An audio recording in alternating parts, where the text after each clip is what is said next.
साथियों, नेपाल एक ऐसा देश है जहां भारत के साथ सिर्फ एक सीमा नहीं बल्कि रिश्तों की गहराई जुड़ी हुई है।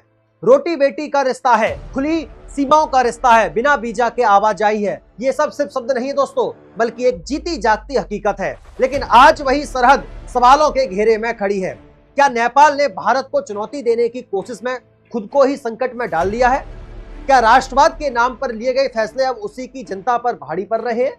और क्या भारत ने ऐसा सख्त कदम उठाया है जिसने पूरे खेल को ही पलट दिया है, जिसमें राजनीति, अर्थव्यवस्था और आम लोगों की जिंदगी सब एक साथ जुड़ी हुई है?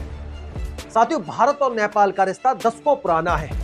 1950 की संधि के बाद दोनों देशों के बीच खुली सीमा बनी, जहां आज भी हजारों लोग रोज बिना किसी वीजा के आते जाते हैं।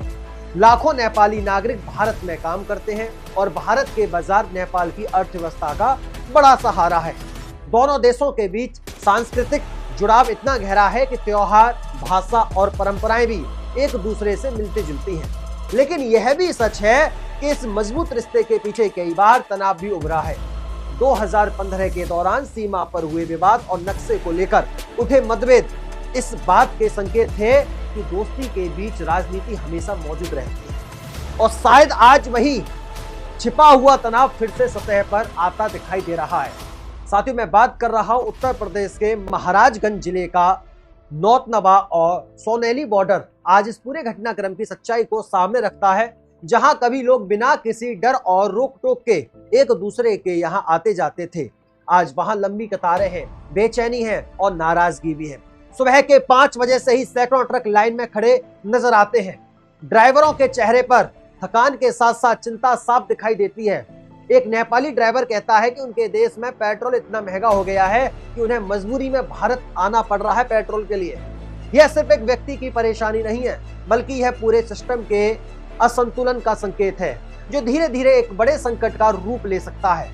साथियों, नेपाल में पेट्रोल और डीजल की कीमतों में अचानक हुई भारी बढ़ोतरी से इस पूरे विवाद की सबसे बड़ी वजह बनी।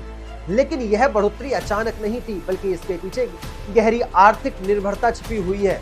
नेपाल अपनी जरूरत का लगभग 90% ईंधन भारत से आयात करता है, यानी उसकी ऊर्जा व्यवस्था पूरी तरह भारत पर निर्भर है।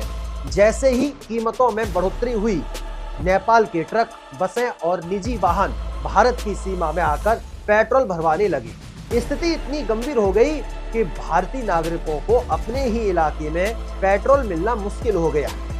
यह अब सिर्फ नेपाल की समस्या नहीं रही दोस्तों, बल्कि भारत के लिए भी एक चुनौती बन गई थी। ऐसे में भारत को हस्तक्षेप करना पड़ा, लेकिन भारत ने इस पूरे मामले में कोई आक्रामक रुख नहीं अपनाया। ना कोई बड़ा बयान दिया गया और ना ही किसी तरह की राजनीति बयानबाजी की गई। इसके बजाय एक प्रशासनिक फैसला लिया गया जिसने पूरे हालात को बदल दिया है। नेपाली वाहनों के लिए पेट्रोल भरवाने की सीमा तय कर दी गई। 2 पहिया वाहनों के लिए 3 लीटर, कारों के लिए 10 लीटर और ट्रकों के लिए 20 लीटर की सीमा निर्धारित कर दी गई। कुछ पेट्रोल पंपों पर 200 रुपए से ज्यादा का तेल देने पर भी रोक लगा दी गई। यह फैसला देखने में छोटा था, लेकिन इसका प्रभाव बहुत बड़ा था। यह साफ संकेत था कि भारत अपने नागरिकों के हितों के साथ कोई समझौता नहीं करेगा। लेकिन इस पूरे घटनाक्रम की जड़ नेपाल की नीति में छिपी हुई थी। नेपाल की नई सरकार ने राष्ट्रवाद के नाम पर भारत से आने वाले सामान पर टैक्स बढ़ा दिया। 100 रुपए से ज्यादा के सामानों पर टैक्स लगा दिया और वाहनों पर अतिरिक्त शुल्क लगा दिए गए। सरकार का उद्देश्य घरेलू बाजार को मजबूत करना और भारत पर आर्थिक दबाव बनाना था।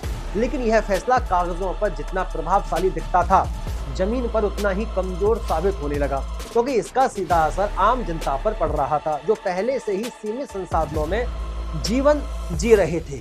जैसे जैसे इन नीतियों का असर दिखने लगा, नेपाल के ज्यादातर क्षेत्रों से विरोध की आवाज उठनी शुरू हो गई। लोग सड़कों पर उतर आए और सरकार के फैसलों के खिलाफ प्रदर्शन करने लगे। यह विरोध धीरे धीरे एक बड़े आंदोलन का रूप लेने लगा। राजनीतिक दल भी सरकार के खिलाफ खड़े हो गए। नेपाली कांग्रेस, सीपीएन, यूएमएल और जनता समाजवादी पार्टी जैसे बड़े दलों ने इस नीति का विरोध किया और इसे जनता के खिलाफ बताया। उनका कहना था कि भारत और नेपाल का रिश्ता केवल व्यापार का नहीं है, बल्कि यह एक पारिवारिक संबंध है, जिसे इस तरह के फैसलों से नुकसान पहुंच रहा है। इस पूरे विवाद का सबसे ज्यादा असर सीमा के पास रहने वाले आम लोगों पर पड़ा। एक छोटा व्यापारी जो हर हफ्ते भारत के सामान लाकर अपने परिवार का पालन पोषण करता था, अब टैक्स के कारण घाटे में चला गया है। एक महिला जो अपने बच्चों के लिए सस्ता राशन लाने भारत आती थी, अब हर छोटी चीज पर टैक्स देने को मजबूर है। यह केवल आर्थिक समस्या नहीं है, बल्कि यह लोगों के जीवन पर सीधा असर डाल रही है। जब नीतियां आम लोगों की जरूरतों से टकराती है तो उनका विरोध होना स्वाभाविक है। नेपाल की अर्थव्यवस्था पहले से ही कई चुनौतियों का सामना कर रही थी। पर्यटन में गिरावट और सीमित औद्योगिकी विकास के कारण बाजार पहले ही दबाव में था। ऐसे में आयात पर निर्भर देश में अचानक टैक्स बढ़ाना और व्यापार को सीमित करना एक बड़ा जोखिम था। बॉर्डर पर व्यापार कम होने लगा और दुकानदारों की बिक्री घट गई। इसका असर सीधे सीधे पूरे सप्लाई चेन पर पड़ने लगा। अगर यह स्थिति दोस्तों लंबे समय तक बनी रहती है तो इसका प्रभाव बड़े शहरों के बाजारों तक भी पहुंच सकता है। जब किसी व्यवस्था में सख्ती बढ़ती है तो उसके साथ साथ गैर कानूनी गतिविधियों का खतरा भी बढ़ जाता है।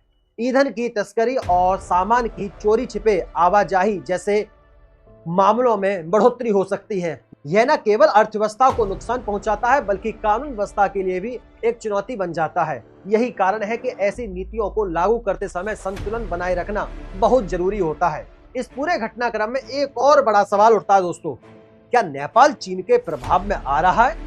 पिछले कुछ वर्षों में चीन ने नेपाल में बड़े स्तर पर निवेश किया है, खासकर इंफ्रास्ट्रक्चर और बेल्ट एंड रोड प्रोजेक्ट के जरिए। ऐसे में यह शक पैदा होता है, क्या ये फैसले केवल घरेलू नीति का हिस्सा है या इसके पीछे कोई बड़ी रणनीति सोच काम कर रही है? हालांकि इसका सीधा जवाब अभी स्पष्ट नहीं है, लेकिन यह सवाल लगातार चर्चा में बना हुआ है। भारत ने इस पूरे मामले में संतुलित और परिपक्व रुख अपनाया है। उसने ना तो आक्रामक बयान दिया और ना ही किसी बड़े टकराव की स्थिति बनाई, बल्कि सीमित प्रतिबंधों के जरिए स्थिति को नियंत्रित करने की कोशिश की। यह दिखाता है कि भारत अपने हितों की रक्षा करते हुए भी पड़ोसी देशों के साथ संबंधों को बनाए रखना चाहता है। यही कूटनीतिक संतुलन किसी भी मजबूत देश की पहचान होती है। अब सबसे बड़ा सवाल यह है दोस्तों कि आगे क्या होगा? क्या नेपाल अपनी नीतियों में बदलाव करेगा या यह टकराव और गहराएगा? अगर स्थिति नहीं सुधरी तो इसका असर केवल सीमाओं तक सीमित नहीं रहेगा, बल्कि दोनों देशों के आर्थिक और सामाजिक संबंधों पर भी पड़ेगा। व्यापार, रोजगार और लोगों की रोजमर्रा की जिंदगी सब प्रभावित होंगी। लेकिन अगर समय रहते समाधान निकाल लिया गया तो हालात सामान्य भी हो सकते हैं। भारत और नेपाल के बीच जो कुछ हो रहा है वह केवल एक आर्थिक या राजनीतिक विवाद नहीं है, बल्कि यह रिश्तों की एक बड़ी परीक्षा है। सरहदें केवल नक्शों पर नहीं होती, बल्कि लोगों के दिलों में भी होती हैं। जब फैसले जनता की जरूरतों से दूर हो जाते हैं तो उनका असर सड़कों पर दिखाई देता है।